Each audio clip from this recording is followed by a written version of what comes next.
हम कोशिश करते हैं कि हर प्रोग्राम आपके लिए एक अच्छा प्रोग्राम हो, हर प्रोग्राम के अंदर एक अच्छा गेस्ट हो और हर प्रोग्राम के अंदर एक अच्छा अछूता मौजू हो। आजकल मिल्लत इस्लामिया को एक बहुत बड़ा इशू है इसराइल के साथ, जो कि गुज़श्ता कई दहाइयों से था, लेकिन अब वो अपनी हद से बढ़ता जा रहा है। अब बात कहाँ तक पहुँचेगी, या वो रहेगा या मिल्लत इस्लामी रहेगी। अब नो एंड नेवर वाली पोजीशन बन चुकी है। आज हमारे साथ दोस्त जो हैं, मेहमान जो हैं, सैयद तस्नीम हैदर बैनुल अक़वामी सियासी समाजी शख्सियत हैं और हर एक का दर्द का महसूस करते हैं और कोशिश करते हैं कि हर एक की मदद की जाए। और अवेयरनेस इतनी है कि दुनिया में कहीं कोई वाक़या हो उसकी खबर इनको होती है और उस पर ये अपना व्लॉग जारी करते हैं। नाज़रीन, सैयद तस्नीम हैदर गुज़श्ता कई सालों से लंदन में मुक़ीम हैं और आज हमारे साथ हमें टाइम दे रहे हैं। उनका बड़ा शुक्रिया कि आज उन्होंने हमें टाइम दिया है। और आज हम बात करेंगे इसराइल ईरान सूरत हाल पे और बैनुल-अक़वामी लिहाज से किस तरह से सिलसिला चल रहा है उस पर बात करेंगे। अस्सलाम वालेकुम तस्नीम हैदर साहब, कैसे हैं आप? ठीक हैं, खैरियत से हैं? वालेकुम अस्सलाम आसिफ भाई, क्या हाल है? ठीक है आप? शाह साहब, पहले ये बताएं कि लंदन का कैसा मौसम है, आबो हवा कैसी है? यहाँ पे तो बड़ी गर्मी पड़ रही है। इधर भी टेम्परेचर 30 है, बड़ी गर्मी है इधर भी। सच पूछे तो वैसे मजे की है, लोग एंजॉय कर रहे हैं उसकी वजह के ये मौसम लंदन में तो देखने को मिलता भी नहीं जो अभी है, तो इसके लिए लोग सालों साल वेट करते हैं कि गर्मी का मौसम आए ताकि लोग बाहर इजीली घूम सकें। आपको पता है बारिश ही होती रहती है अभी। शाह साहब, वैसे एक जमीन सा क्वेश्चन आ गया है कि लोग रहते हैं लंदन में है, अमेरिका में है, कहते हैं हमारे दिल जो है वो पाकिस्तान में धड़कते हैं, आप क्या कहते हैं? जी बिल्कुल, ये देख लें इधर जितने भी 1.7 मिलियन पाकिस्तानी है, जिससे भी बात करें वो पाकिस्तान की बात करेगा। इसका मतलब है कि उनकी रूहें जो है ना वो पाकिस्तान के अंदर ही है। जब भी समाजी सियासी बात भी हो तो पाकिस्तान की बात ही करते हैं। किसी के घर में जाए टीवी भी देखें तो उसने सियासत पे ही लगाया हुआ, कोई एयरवाई सुन रहा है, कोई जियो सुन रहा है। इसका मतलब है कि वो उनकी जो रूह है वो पाकिस्तान के साथ ही मुंसलिक है और पाकिस्तान के लिए उनका दिल धड़कता है। शाह साहब, ये भी बताएं, एक ज़रूरी सी बात आ गई कि आजकल तो आप आम कुछ बेहतरीन अंदाज से इस्तेमाल करेंगे, एंजॉय करेंगे आम के मौसम को। जी जी जी, मैंगो तो इधर बहुत है, आपको पता है। साउथ हाल के अगर आप एरिया में आते हैं ना, कहीं जाते हैं एयरपोर्ट की तरफ भी जाते हैं तो मैंगो पाकिस्तान और इंडिया से आता है, लोग खरीद कर घरों में लाते हैं, फुटपाथ पे रखा होता है, एंजॉय कर रहे हैं। आप देख लें जो पाकिस्तानी हाई कमीशन है उसके अंदर भी मैंगोज पार्टी हो रही है। डॉक्टर फैसल आपने देखी होंगी, काफी पार्टीज मैंगो पार्टीज दे रहे हैं उधर। शाह साहब, हम आते हैं अपने मौजूद की तरफ। इसराइली वज़ीर-ए-आज़म नेतन्याहू ने ये कहा है, नेतन्याहू ने ये कहा है कि अभी जो सूरत बनती जा रही है ईरान के, या ईरान रहेगा या हम रहेंगे, आप क्या कहते हैं? देखिए जी, वो तो कितनी देर से ये बातें कर रहे हैं, उसने हमला भी किया है, मगर ईरान का जो जवाब है उसकी वजह से इनकी सच पूछे टांगे लड़खड़ा रही है। अभी नेतन्याहू जो है ना वो देख रहा है अपना सदर जो अपना अमेरिका का उसकी तरफ। अभी वो कहते हैं कि हमने जनाब ईरान को छोड़ना नहीं, तेहरान को खाली कर दें। जो ईरान की सारी फजाई हदूद है वो उस पर हमारा कब्जा हो चुका है। मगर आप देख रहे हैं कि ईरान आगे से मुकाबला कर रहा है, वो बिल्कुल ना तो डर रहा है बल्कि वो कहता है कि हम आपके साथ 3.5 साल तक तो जंग कर सकते हैं इंशाल्लाह। उसके बाद फिर बात करेंगे। मुज़ाकरात वो करने को कहते हैं, हम तैयार नहीं है। ये जो बंदिशें लगाना चाहते हैं वो उसको भी एक्सेप्ट नहीं करना चाहता। और नेतन्याहू बेसिकली डरा हुआ है। तो चारों तरफ से देखें, जो इसराइल है वो भी घेरे में आ चुका है।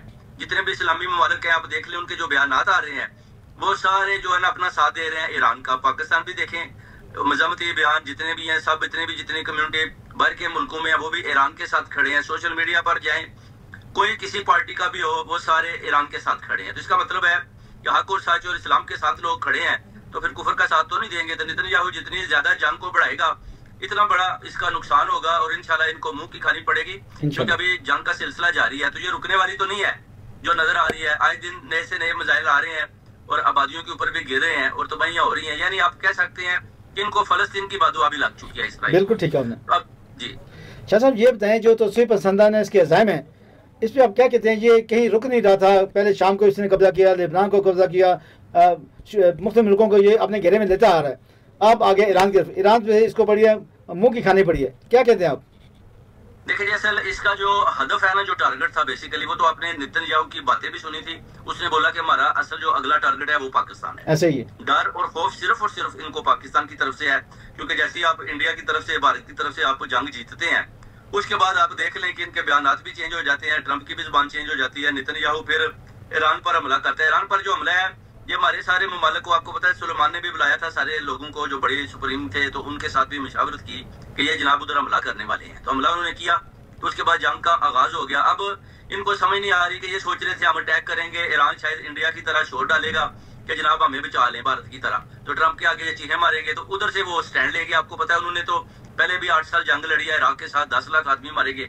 तो ये कौम तो पता है ला इलाहा इल्लल्लाह पर चलती है, ये तो डरने वाली नहीं है। तो जो सुप्रीम लीडर है हमारे सैयद आयतुल्लाह खामनाई, वो तो कहते हैं कि जनाब शहादत तो हो भी जाए तो मेरी शहादत पर रोना भी नहीं है। क्या बात तो है, लड़ाई लड़नी है, हमने इस्लाम बचाना है, ईरान नहीं बचाना। बड़ी बात है, बड़ा अच्छा आपने रेफरेंस दिया, बहुत खूब रेफरेंस दिया आपने। अभी क्या समझे जो ट्रंप की पॉलिसी चल रही है, कभी रात को और बयान देता है, सुबह यू टर्न लेके और बयान दे देता है, आप क्या समझे ट्रंप कैसा लीडर साथ हो रहा है? अभी तो उसको अमेरिका से अंदर से आवाजें आ रही हैं उसको हटाने की। देखिए ट्रंप जो है ना अभी वो देख रहा है, पहले तो आपको पता है कि ट्रंप यूक्रेन की तरफ देख रहा था, फलस्तीन की तरफ देख रहा था। अभी जंग उसके डोर के आगे बैठे, ईरान की तरफ आ गई है, इसराइल वो कहते हैं कि ये हमारी स्टेट है। और ट्रंप का बार बार पैगाम है कि हम इसराइल के साथ देंगे।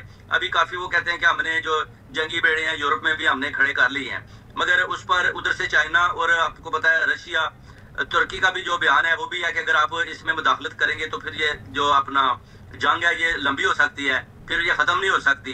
तो इन चीजों से भी ये डरा हुआ कि अगर चाइना ने भी जो बयान दिया है, इन्वॉल्वमेंट उनकी भी हो जाती है तो लड़ाई बड़ी होगी, तो फिर ट्रंप को मुंह की खानी पड़ेगी।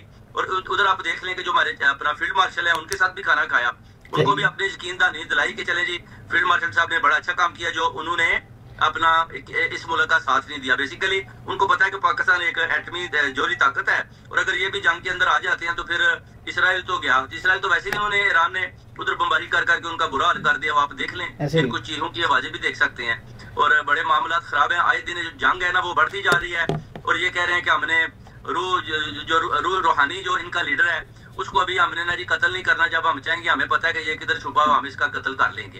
तो ये सिर्फ और सिर्फ ड्रावा दे रहे हैं। मगर ईरान के पास जो आप देख लें कितने उनके जनरल, कितने साइंसदान मारे गए, मगर उनके पास कमी नहीं अल्लाह के हुक्म से। एक मारा जाता है तो उससे ज्यादा ताकतवर आदमी लाकर वो सामने खड़ा कर देते हैं। इससे पहले भी आपको पता होगा इनके सदर जो मारे गए थे, जो जनरल इधर से वो इस्माइल कानी भाग कर गया जिसने मुखबरियां की और इनकी जो इतने बड़े बड़े नुकसान करवाए, वो भी तो इसराइल भाग गया ना। उसको भी बेसिकली आपको पता है जो ट्रेटर होता है उसकी दोनों तरफ ही मौत होती है, तो वो खुद ही मौत की तरफ चला गया, उधर भी कुछ नहीं मिलने वाला उसको। शाह साहब आपने बड़ा अच्छा रेफरेंस दिया। 1982 में ईरान की पूरी पार्लियामेंट तबाह कर दी गई थी, वज़ीर-ए-आज़म, सदर और पूरी पार्लियामेंट के मेंबरान उसमें शहीद हो गए थे। उसके बाद भी इन्होंने इलेक्शन कराए, बर वक्त इलेक्शन कराए, ये बहाना नहीं बनाया कि हम इलेक्शन नहीं करा सकते, हमारे मुल्क की सूरत बहुत ख़राब होगी। लेकिन मुझे ये बताइएगा कि अभी जब ईरान ने हमला किया, जब पाकिस्तान ने इंडिया पे जवाबी हमला किया, तो फिर इसकी फुर्तियाँ जो थी ट्रंप की, कभी उधर भाग रहा था कभी उधर भाग रहा था। इसी तरह ईरान ने जब हमला किया तो G7 की जो कॉन्फ्रेंस थी उसको अधूरा छोड़ के वापस चला गया। आप क्या कहते हैं इसकी फुर्तियाँ कैसी होती हैं? देखिए ना, उस पर आपने जो फ्रांस का सदर मैक्रोन है उसने देखा नहीं कि ये भाग गया, और ये जाकर मैं करता हूँ उम्मीद करते हैं कि ये जंग बंदी का ऐलान करेगा, मगर उसने उधर जाकर मैक्रोन को जवाब दिया कि मैं जंग बंदी का नहीं बल्कि मैं तो कहता हूँ तेहरान खाली करें, बल्कि हम इसराइल के साथ खड़े हैं और हम फजाई जो जितनी हदूद है हमने उन पर कब्जा कर लिया हुआ है। हमारे बेड़े यूरोप में हमने हर जगह पर लगा लिए हुए हैं। पहले ऐसे होता था कि जब ये डराते थे तो पता है मुल्क कुछ ताकतें डर जाती थी, मगर अभी लोग नहीं डरते। अभी लोग कहते हैं ठीक है जंग लड़ते हैं, उसके बाद देखते हैं जब आप अपनी ताकतें लेकर सामने लड़ाई करोगे तो फिर उसका मुकाबला भी करेंगे।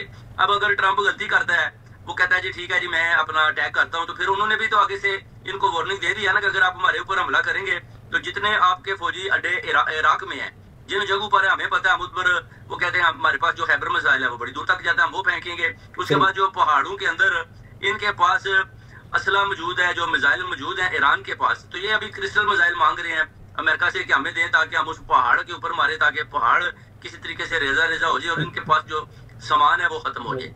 तो मगर वो अभी कुछ इस तरह की बातें हो रही हैं, मगर जंग तो देखें बड़े जोर शोर के साथ लगी हुई है। आए दिन नए नए मुकामात पर वो मिसाइल गिर रहे हैं और लोगों की शातें भी हो रही हैं, लोग मर भी रहे हैं। और उसके बाद आप देख लें जूशों को कैसे वो गालियां दे रहे हैं जो उधर के रेजिडेंशियल हैं, इसराइल के फैमिलीज गालियां दे रही हैं कि आपने हमें जंग में धकेल दिया, आपने ईरान पर हमला क्यों किया। हमला इनको महंगा पड़ गया बेसिकली। बिल्कुल सोच रहे थे कि हम जनाब वो ग्रेटर इसराइल बनकर उर्दन, इसी तरह सारे जो आसपास कंट्री है उन पर कब्जा करके एक ग्रेटर जो है ना अपना इसराइल बना लेंगे, मगर इनको मुंह की खानी पड़ी। और इंशाल्लाह ताला ईरान आप देखेंगे कि ये एक बहुत बड़ी ताकत बनकर इंशाल्लाह सामने आएगा, क्योंकि जितनी भी मुस्लिम कंट्री हैं उम्मत मुसलमान सारी अंदर से साथ खड़ी है। और जब अगर जंग बहुत ज्यादा तेजी के साथ और मुल्कों के अंदर भी बढ़ती है तो फिर मैं उम्मीद करता हूँ कि सारे मुल्क जो है ना वो सामने आकर अपनी अपनी फौजें लेकर इनके साथ लड़ाई करेंगे। और इंशाल्लाह ये इन चीजों का पहले भी कुरान पाक में जिक्र है कि इधर ही लड़ाई लगनी है और इधर से ही फिर ये सब कुछ तबाह भी होना है और बड़ा बड़ा भी होना है। तो ये आई थिंक वो टाइम नजदीक आ चुका है। अगर ये भाग जाते हैं लड़ाई से तो फिर अमेरिका और इसराइल तो हमेशा के लिए खत्म हो गया, बल्कि नई ताकतें जो है ना वो सुपर पावर बनकर सामने आ जाएंगी और ट्रंप का जो है ना वो सिस्टम निजाम खत्म हो जाएगा। शाह साहब बड़ी अच्छी बात की है, जो सूरत दिन ब दिन बदलती जा रही है। जैसे चाइनीज वज़ीर ने क्या, सदर ने क्या कि ट्रंप को अपने हालात देखने चाहिए। ये ना कि 200 साल पहले जैसे बरतानिया की हुकूमत खत्म होगी, 400 साल पहले फ्रांस की हुकूमत खत्म होगी, 600 साल पहले स्पेन की हुकूमत खत्म होगी, तो ऐसा ना हो कि अवाम का इत्मीनान उठ जाए और अमेरिका जो सुपर पावर बना फिरता है वो खत्म हो जाए, उसकी जगह पर कोई नई सुपर पावर बन जाए। क्या कहते हैं आप? नई सुपर पावर, जी बिल्कुल, हाँ जी, नई सुपर पावर देखे ना, वो तो ऑलरेडी चाइना, आप देख लें जब वो G70 त्यारे जब उन्होंने अपना राफेल गिराए हैं, तो वो तो वैसे ही इनको पता चल चुका कि सुपर पावर तो ये बन चुके हैं और पाकिस्तान और ये मिलकर ये त्यारे, जंगी त्यारे बना रहे हैं। इनको पता सुपर पावर चाइना, इसलिए तो बार बार ये चाइना की तरफ देखते हैं कि अगर इधर से लड़ाई उधर जाती है तो फिर ये बढ़ जाती है, तो फिर चाइना भी आ जाता है। तो इंडिया का तो उन्होंने टेम्परेचर चेक कर लिया भारत का, वो तो 3 जहाज गिराए तो वो भाग जाते हैं। तो उनका भी उनको पता चल चुका। तब इसराइल बहुत ही छोटा सा मुल्क है, कितनी देर तक सर्वाइव करेगा, कितनी देर तक कितने ज्यादा मुल्कों के साथ वो लड़ेगा, और अमेरिका कितनी देर तक इनकी पुष्टपनाई करेगा और कितनी देर तक इनको बचाता रहेगा। ये अभी इनको वापस जाना पड़ेगा। जो भी लैंड पर इन्होंने फलस्तीन की लैंड पर कब्जा किया हुआ है, ईरान वालों ने बोला कि आप पीछे जाएं, खमीनी सब कह रहे हैं पीछे जाएं, अपनी हदों में जाएं, नहीं तो हम आपको सफा हस्ती से मिटा देंगे। ये अभी आप देख सकते हैं कि तल अवीव, यरूशलेम और उसके अलावा दूसरे जो इनके हिफा शहर है, आप देख लें मुकम्मल तौर पर उन्होंने तबाह कर दी है। लोग बाहर सड़कों में वो टनल के अंदर सो रहे हैं, उनको समझ नहीं आ रही कि जनाब जाएं तो किधर जाएं। जमीनों पर लेटे हुए हैं क्योंकि ऊपर से मिसाइल गुजर रहे हैं, 200 मिसाइल वो फेंक रहे हैं और जमीनों पर जनाब आप देखें लेट कर चीखे मार रहे हैं। एयरपोर्ट बंद है, तो जंग के सायरन सारे इसराइल के अंदर बज रहे हैं, और वो जो सायरन है वो ट्रंप को भी सुनाई देते हैं कि अब जनाब वो ट्रंप की तरफ देखता है, ट्रंप इधर देखता है जनाब अपना किंग सुलेमान की तरफ, उधर हमारी जो फील्ड मार्शल है उनकी तरफ वो देखते हैं कि जनाब शायद ये को हेल्प करेंगे। मगर हमारी जो फौज है अल्लाह के हुक्म से वो ईरान के साथ खड़ी है, इंशाल्लाह के साथ खड़ी है, और उन्होंने बिल्कुल उधर ये वो गए हैं, ठीक है, उन्होंने डिनर किया है, मगर खड़े वो ईरान के साथ ही है। शाह साहब ये बताएं जो अभी इसराइल नेतन्याहू जो फिर चीख है कि जी ईरान ने आज सुबह हमला किया है, वो कहते हैं हॉस्पिटल में हमला किया है, आबादी पे हमला किया है, तो क्या उसको उस वक्त गजा याद नहीं है जब गजा पे हॉस्पिटल उसने तकरीबन सारे खत्म कर दिए हैं और इसी तरह आबादी खत्म कर दी, खंडर बना दिया, तो उस वक्त इसको गजा याद नहीं आया था कि जब अपने पे हमला हुआ है तो अब ये चीखना शुरू कर दिया। और इसके साथ मैं एक और बात करूँगा कि जब हमला होता है ईरान का और सारे बच्चे इसराइल में, यकीन करना बड़ा लुत्फ आता है, सेम म्यूजिक एंजॉय करते हैं।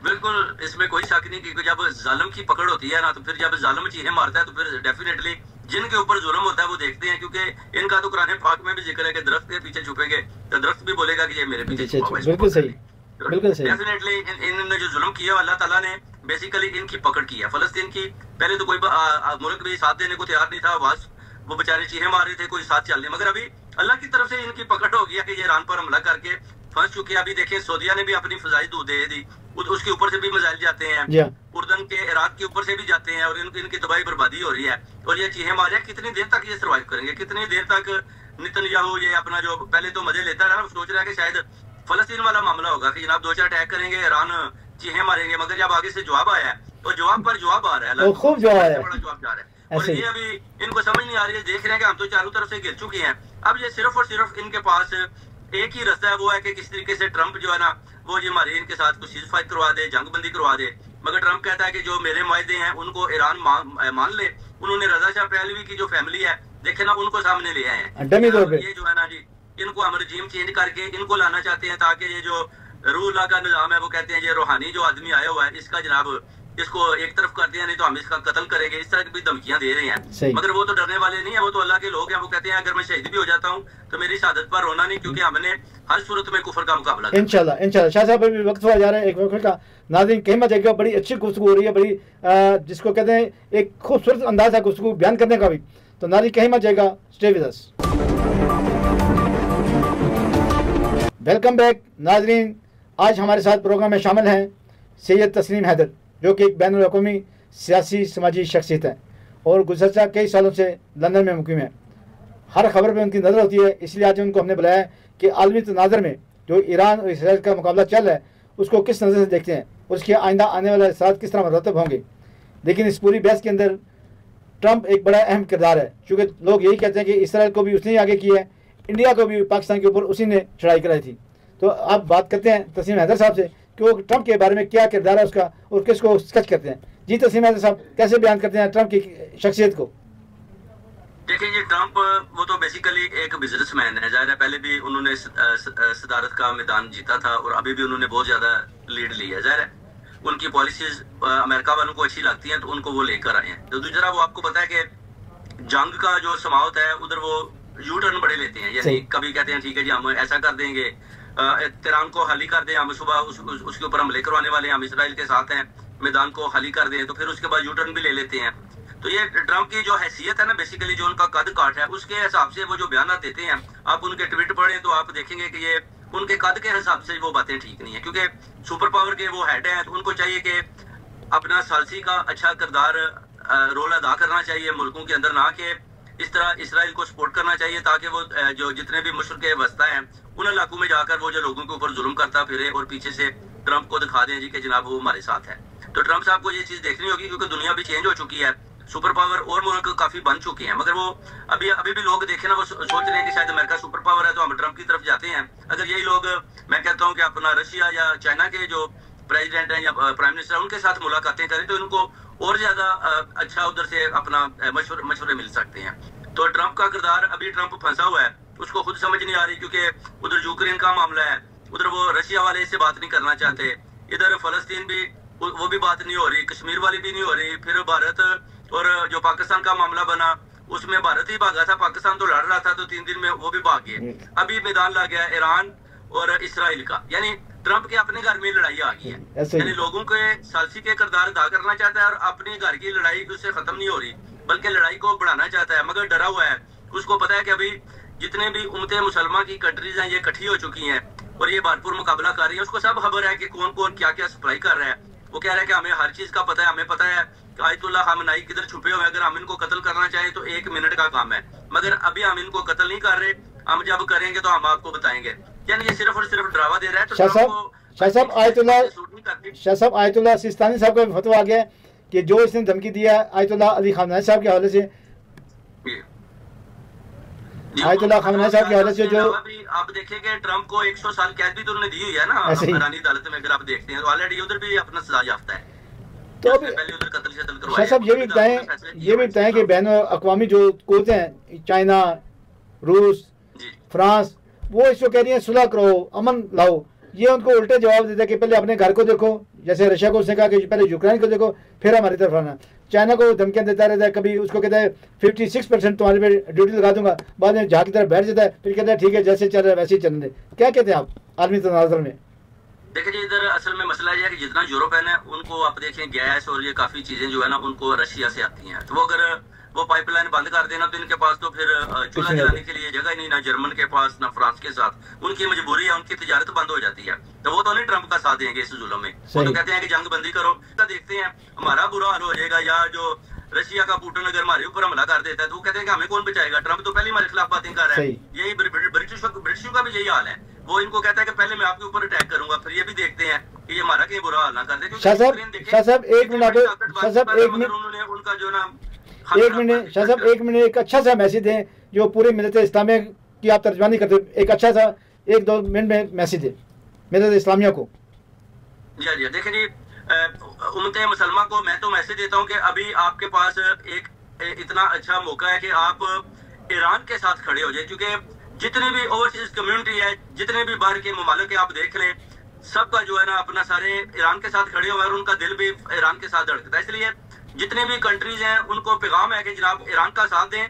अगर आप ये लड़ाई जीत जाते हैं तो आप समझ लें कि आपने इस्लाम को जिंदा किया, अगर आप हार जाते हैं तो फिर कुफर जीत जाता है, तो फिर आप अपने जो नाम है मुल्कों को चेंज कर लें, क्योंकि अभी टाइम है। इस टाइम अगर आप ईरान के साथ धोखा करेंगे, उनका साथ नहीं देंगे, तो आप कह लें कि आप अपने इस्लाम के साथ धोखा कर रहे हैं। यही टाइम है। बड़ी अच्छी बात है आपने आप ईरान के साथ शाना बिशाना खड़े हो जाए। हार और जीत अल्लाह के हाथ में है, मगर आप पूरी कोशिश करें, जैसे कि अपना देखें अपना सऊदी अरब और दुबई यूएई ने भी ऐलान किया कि हम जनाब खड़े अपना ईरान के साथ। ऐसे ही अंदर से बड़ी प्रोटेक्शन और बड़ी सप्लाई हो रही है, बड़ा साथ दे रहा है ईरान का, क्योंकि ईरान इतनी बड़ी ताकतों का मुकाबला अकेले नहीं कर सकता। ईरान के साथ सारी मुसलमान कंट्री खड़ी है। बहुत शुक्रिया शाह साहब, बहुत शुक्रिया। बड़ी अच्छी हक और सच और इस्लाम की होगी, बड़ी अच्छी बात की। फतह हमेशा हक और सच की होगी, और हम हर रोज यही दुआ करते हैं अल्लाह पूरी दुनिया में अमन कायम करे। लेकिन उसके साथ दूसरी दुआ ये करते हैं कि अल्लाह पाक ईरान को फतह नुसरत अता करे। शाह साहब, शहीद तस्लीम हैदर शाह साहब, बहुत शुक्रिया, आपने बड़ा कीमती वक्त दिया।